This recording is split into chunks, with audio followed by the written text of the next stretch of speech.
Welcome, everybody. I'm Cliff Lynch, the director of the Coalition for Networked Information, and I want to welcome you to this project briefing session that is a part of our Spring 2020 virtual meeting, which will be running until the end of May. Today, we are going to have a presentation on virtual reality in libraries and research partnership opportunities in that area. VR and libraries' roles in VR have been an ongoing area of interest to CNI and its members, and we've seen a number of looks at this over the past couple of years, most notably from Oklahoma.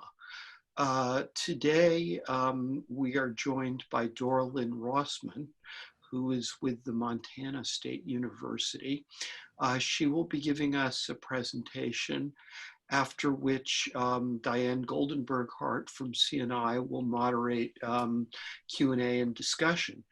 There is a question and answer tool on the bottom of your screen, and I would invite you to enter questions throughout the presentation as they occur to you, and we'll try and address them all at the end, but there's no reason to wait to put them in.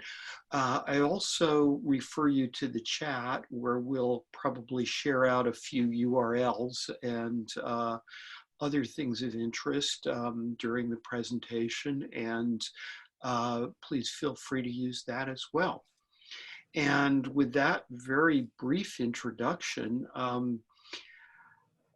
all that's left for me to do is to thank you all for joining us today, and to express my great thanks to Doralyn for getting us better informed on this issue, and over to you. Okay, thanks very much, Cliff. I wanted to thank CNI also for having me on this session. I appreciate the opportunity to talk. And I say that partly because I really was looking forward to talking to you all in person at the CNI meeting. So I'm hoping you'll still chime in today and talking about VR and some possibilities. As Cliff mentioned, I'm at Montana State University. I'm an associate professor there and head of digital library initiatives. And I wanted to start off by looking at this first slide. There's a lot of text on this slide, but it's really resonated with me. This is a blog post that was posted on the Ithaca SNR site day before yesterday. And they were following up on a recent survey. And two of the findings they had, and I'm going to just read through these quickly, is that there's a consistent relationship between the library's investment in initiatives that align with broader institutional missions beyond the library, and how directors believe that both they and their libraries are valued. And they also say at doctoral universities, directors perceive that both they and their library are more highly valued when they also perceive that their supervisors highly value their research functions. This includes libraries serving as a repository of resources and providing active support to increase the productivity of faculty, research, and scholarship. So I started off working with virtual reality in the last 2 years, year and a half. We started off at the MSU library doing what a lot of other libraries have started off with, which is things like providing hardware and software for virtual reality. We have a dedicated space and rather small. If you look at something like Oklahoma, like Cliff mentioned, they have a lot more space dedicated than we do. But we have a space that people can use some HTC Vive hardware sets. I have since acquired additional 10 Oculus Quest headsets that I can take out into classrooms and partner with faculty in that way. So we're providing that space, the hardware, the software, starting to provide more instruction on the use of virtual reality. I've built up a lot of expertise on who's the virtual reality person on campus that somebody might want to contact if they're in computer science versus film and photography versus architecture. We have some libraries out there who are helping with virtual reality content development. We are doing that at MSU, but it's not specifically through the library, it's through a library partner. There are a lot of libraries who are looking at ways to preserve locally created VR content. And the link I have here is an example about preserving augmented and virtual reality materials. There are opportunities for the creation of 3D and VR models of objects and texts of things from your special collections and archives. And then finally, research opportunities. So I was in a space where I was helping faculty, helping students, and these just naturally led to conversations where I started seeing a lot of potential. And I am not an expert in this area. I'm an emerging interested person. So I'm hoping some of you might have other ideas that other than the ones I presented here, or you may know other partnerships that I haven't highlighted. But I think there's an exciting opportunity for libraries to partner with each other, but also to partner with our other entities on our campuses or more broadly through consortia to be a part of those research teams. So I mentioned the Ithaca S&R post, and I'm trying to think of bigger than the library. So virtual reality has implications for what libraries can do and how it can help the library, but it also could be ways that we can go outside of the library into the classroom, into the lab, into the field, and be a partner in those areas. So the library does the traditional activity that we do of providing services and resources, but we also are really good at being the place that people know. So somebody comes to me and I say, I can't do that for you, but I can help you get with the person who does. Or I can say to somebody, you want to do that? Okay, I can help you do that with this equipment or this software. I can help people tell their stories through the VR that they create, the 360 video that they create. I can help preserve that heritage. And then I can also be a partner in advancing research and science. So at MSU, we have 3 entities that are primarily focused on providing VR support and development. We have our academic technology and outreach branch, which has a teaching and learning technology studio where faculty can go in and explore VR technologies that they might want to adapt for the classroom. So this is kind of a hands-on place where you can put on the equipment and try out different things. And then in the library, we have what's called the virtual discovery space, which is reservable. It's reservable by students, faculty, staff. We've had faculty work with us to reserve the space for their classes. So students come in groups of 2 or 3, they take turns using the VR. We help keep track that they actually did their assignment, and then they're able to report back to their instructor on their experience there. And then students also use the VR equipment just on their own for a variety of possibilities. And then the University Information Technology has the Montana Reality Lab, which just opened this past spring. And that is focused more on developing VR. So they've got applications for making VR and it mostly came out of film and photography and architecture. So it's located in an architecture classroom building. So in there, they're really focused on that angle of VR. And so one of the things I did is I pulled together these different groups and I made a web page for our 3 groups, because what I was finding is the students were coming to me and saying, who's teaching in this? I had faculty saying, if I want to adapt this, who can I talk to? And so I felt my strength as a librarian is, why would I make people try to hunt for this information? Let's get this under one umbrella, and then people don't have to keep trying to shop. So I'm going to switch real quickly and just show you that webpage that I just mentioned. So this is the landing page. We've got a link for each of the 3 spaces I just mentioned. We also have a list of the different classes that we're teaching VR as of this last spring. And then we also have a page with various personnel that I've identified who are potential contacts.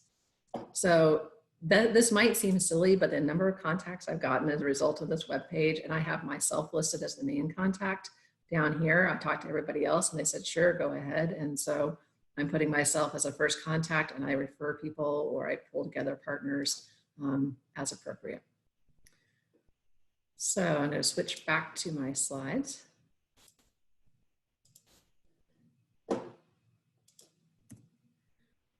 So I'm just going to give you some examples of ways that I've seen that we could partner or that we are partnering. And I'm hoping that you all will talk with me more about these ideas. So one of the areas I have of interest is about using VR for mitigating bias within libraries. So I've been working with a computer science professor. I'm going to jump ahead a slide for a minute just to make sure I've got this right. Okay.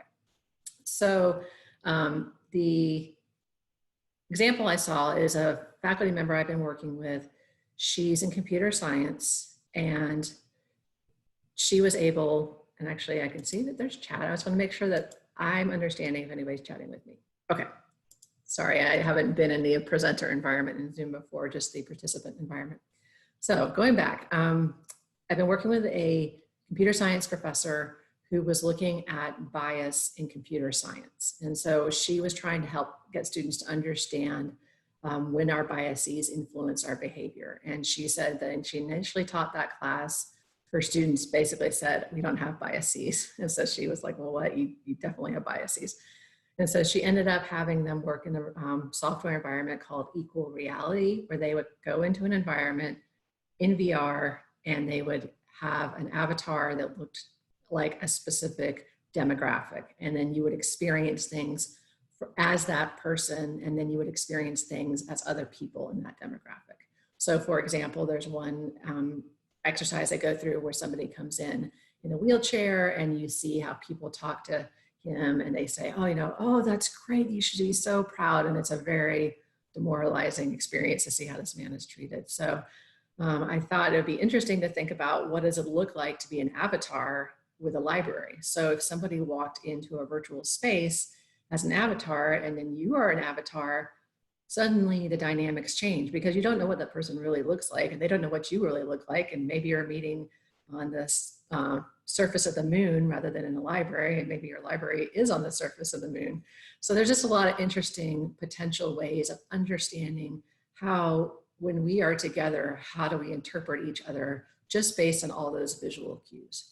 I think one of the things that's still a challenge in this environment is, as we've seen in this pandemic situation, is there are still inequalities when you have a virtual reality space. You may eliminate some inequalities with appearances and things, but you may still surface them because people still need access to the internet or virtual reality equipment. Maybe that people have disabilities in an online environment that make it difficult for them to participate. So the same instructor that I was just talking about, so I've been working with her to actually see whether or not we can figure out ways that we can test the user experience in a virtual library. So that's where I was going with that. We are a little bit off with that because we are going to be working on this summer, and I'm not exactly sure what that looks like. She's also doing some research into counseling. So she's presenting counselors to people in a remote virtual reality environment who need the counselor right away. The reasons they might need that counselor right away is because perhaps they're remote or at a distance. Maybe they have immobility issues. Maybe they don't have the financial resources to be able to come into town and pay for parking and see a counselor face to face.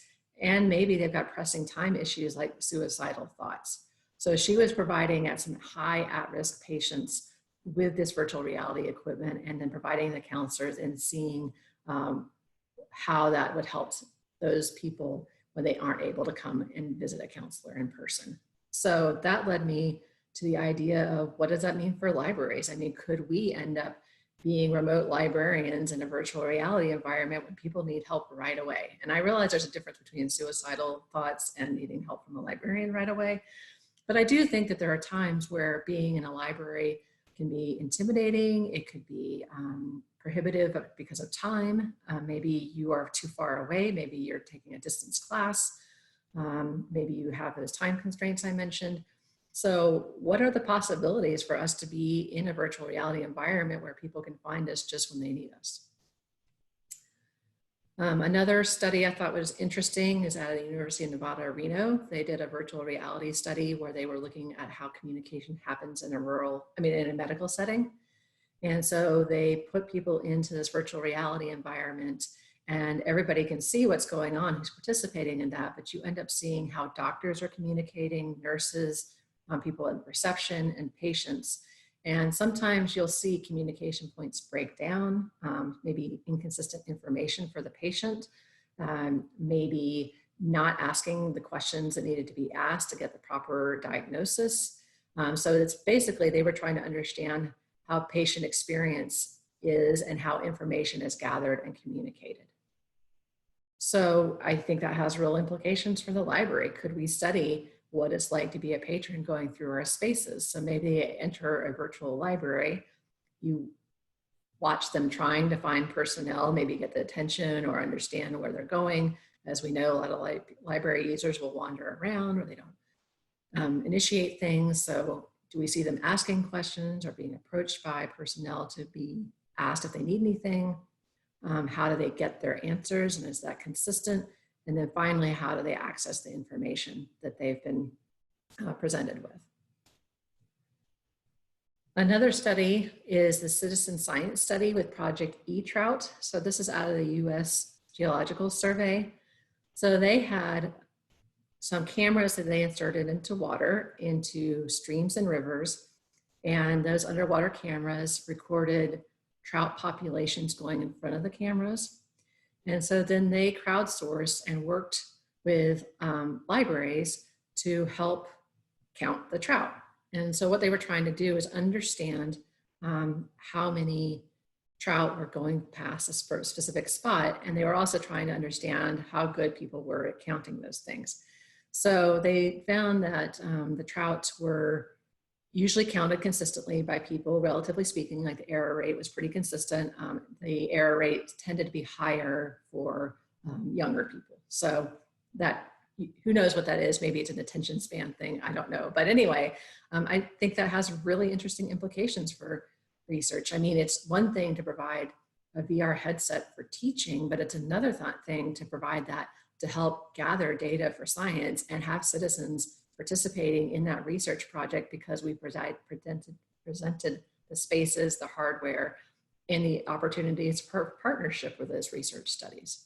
And along with that, I think there are interesting questions about human subjects right now. If people are trying to study human subjects, how are they going to do that when we're supposed to be social distancing?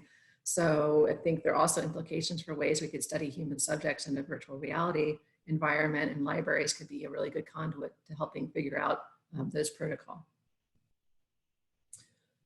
And then we have another case study at MSU. So we had the MSU student chapter of Engineers Without Borders. They came to me because they knew about the virtual reality space in the library, and then they looked at our website and found my contact information. And they were interested in potentially using virtual reality for Engineers Without Borders. So they came to me, and I pulled together partners from across campus, from film and photography, from our UIT, information technology, and the library, and then the Engineers Without Borders students to find out about their project. They were interested in mapping a new school library in Kenya where they regularly work. And I didn't put this here, but they also were working on a new bathroom latrine setup. So they were interested in mapping that, perhaps using CAD or other technologies that could be viewed through a virtual reality environment, so that they could see ahead of time what they were thinking of, but also so they could share that back with their contacts in Kenya before they get there, to start seeing if there are adjustments that need to be made that they couldn't find out unless they actually showed them some kind of 3D rendering. And then they were interested in doing storytelling. So they were interested in doing 360 videos to tell the story of their community, so that when they go there, they can do a 360 video and then show it to their communities and their potential donors to say, this is what it's like to live in this community in Kenya. And then we are also looking at preserving the videos that they're going to be making over the summer. Well, they were going to be making over the summer probably. Whenever they go back there, we'll be preserving the videos that they make, and I'm hosting those through the library. So going back to my original concepts here, thinking about the Ithaca S&R blog post, that virtual reality has opportunity to be bigger than the library. So not just providing the services, but providing connections. And going beyond those traditional activities, we can pull people together, help them find new ways to innovate through our technologies and the connections they can make, help them tell their stories about Kenya and other places and preserving that heritage, and then advancing research and science through things like the Project eTrop that I offered. So at this point, like I said, I'm not an expert, but I would love to build some expertise, and I'd love to hear from you all about thoughts you have about possibilities and opportunities for libraries with virtual reality, augmented reality, and 360 video and related technologies. Thanks, So Doralyn. Thank you.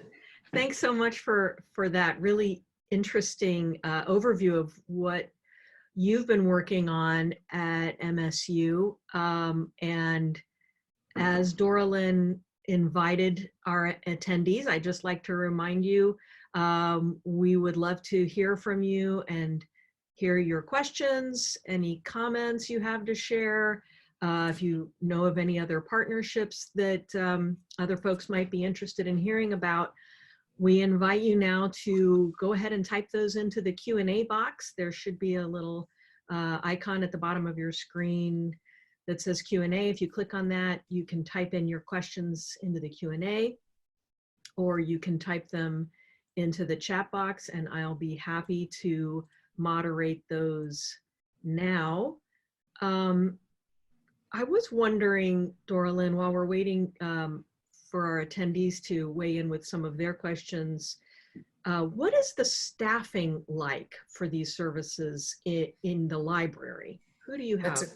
That's a good question. When we started off with the space that we had some virtual reality equipment. Well, actually, the space we had was originally supposed to be a data visualization wall, and that was problematic because it was staffed by our campus IT, but then they got moved to a different location and they weren't co-located with us. And anyway, so we ended up installing some virtual reality equipment. And again, we still didn't feel that we had a common understanding of that space. And I actually just finished writing up an article for evidence-based librarianship in practice, because last summer we ended up doing, all right, let's regroup. What's the space? Who's using it? How can we make it better?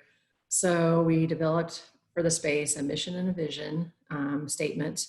We looked at how it would integrate with the library strategic plan. We developed some case studies. So the faculty comes along, we can say, this is how you could use a space. We say to a student, this is how you could use the space. We updated our webpage, we updated the signage, and now we have a self-guided online tutorial. We have a manual in the space, and then we're available to make appointments. Mm-hmm. So it's pretty much standalone. Our service desk loans out the equipment to people. They can check it out for up to 4 hours. They can reserve the space through an online calendar. And I have a student who works for me for 20 hours a week, and his hours are posted. So people can come in when he's there, or he can meet with them by appointment. So it's mostly self-run, but the ones that are self-run are people who are coming in and they know what they're doing after they've done it once. And then the students, and then other people who are wanting to incorporate this in a class usually will meet with me. Interesting. Okay, thank you for that clarification. Mm-hmm. We have a question now. What are some of your strategies, and how did you go about building relationships with the VR experts and faculty on your campus towards the beginning? Okay, that's a great question.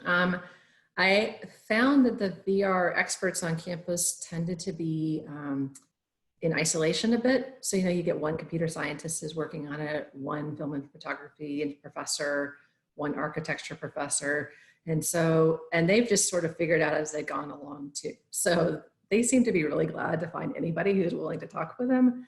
And I actually ended up, initially the computer science professor, she came to me because she didn't have enough space in her classroom to do what she wanted to do with VR, and asked about using our space.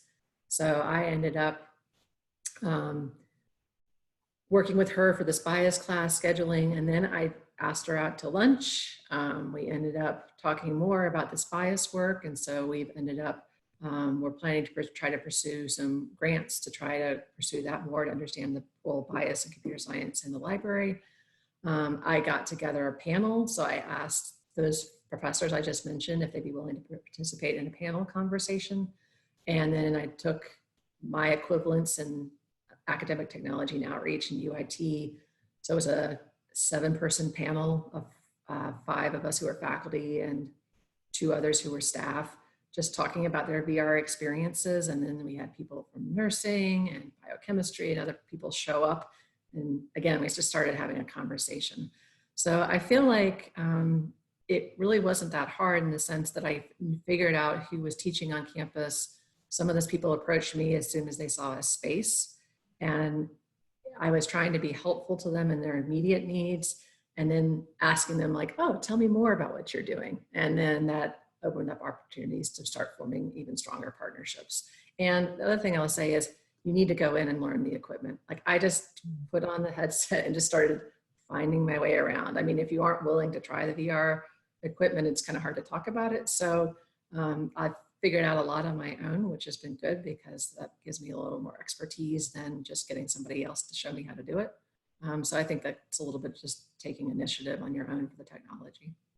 It sounds like you're starting to build a little community of practice there as well.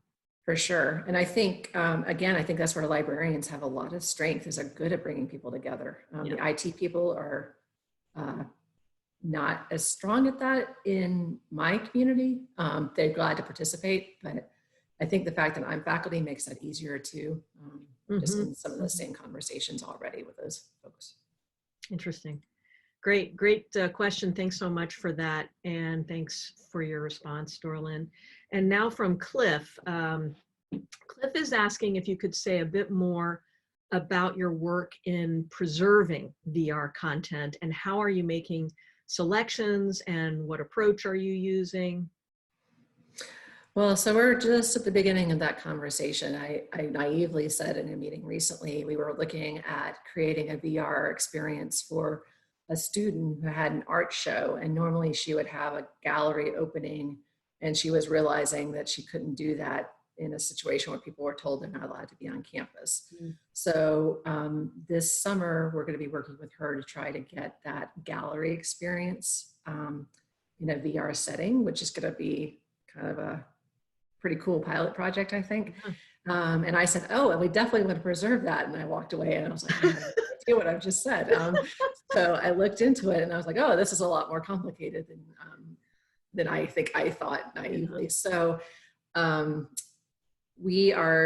don't have the answer for you yet of how we're going to preserve that VR content, but I like the idea that I'm getting this at the beginning because we're just now building VR content on campus. And so it's on people's radars that we definitely want to keep this. We want to put it on a website. We want to have something to show to say, this is what MSU is putting out with VR. These are the kinds of things you could make if you came to MSU. One of the areas that I have been working to preserve is 360 video, which is a lot easier to preserve. But we have our film and photography faculty building 360 video with their students. Some of them are going out to Yellowstone National Park, doing 360 video there. So that's a win-win because you get to see the environment, you get to see film and photography in action, and then you get to see some of what's coming out of MSU. So for that video, we're preserving that. We have a lot of our videos through our YouTube channel, and then we have them backed up locally. So we had a faculty member who was putting some of this on his own website through Vimeo, and so we've just captured redundancies of those videos from him and his students. So the VR content preservation is a little more challenging for sure. One of the things I've also found though that people have done is they've preserved physical objects more through a virtual reality environment. So perhaps you have a fragile text, you can make that into a virtual reality text, and then people aren't physically handling the original. So you see a lot of that with artwork and other things in the virtual reality apps out there as well. So there's some possibility to preserve the VR content, but also to preserve real materials in a VR environment. Yeah, interesting. I put the question out to our attendees. If anyone on the webinar today has experience with this, it would be lovely to hear what you have to share about how you've dealt with the preservation question. And Cliff just wanted me to share also his thanks for the answer. And I hope that he says, I hope you'll update us on your experience as you progress on this preservation work. Yeah, I think there's a lot of potential there. It does not seem I'm the first to wonder how to do that, but there haven't been best practices established for preserving VR apps, VR content that I think we should be there. So I think as a community, we need to figure out standards and approaches to those kinds of questions. So true. And just as a follow-on to that call to our attendees, I'd like to point out that with this webinar environment, we have the capacity to unmute you. So if you're interested in making a comment, sharing your experiences live with us here, or asking a question live, just raise your hand. There should be a button that allows you to raise your virtual hand, and that will indicate that you're interested in making a live comment. So I'll give folks just a little bit of time there if they want to type in more questions or raise their hand. And while we're waiting, I just wanted to share with you the direct link to the CNI Spring Virtual Meeting schedule. The CNI's virtual spring meeting is continuing on through the end of May. So we have quite a lot of sessions yet to come. You can check out the schedule there, register for those webinars using the link we sent you by email. And we hope that you will join us for many more of the offerings we have yet to come.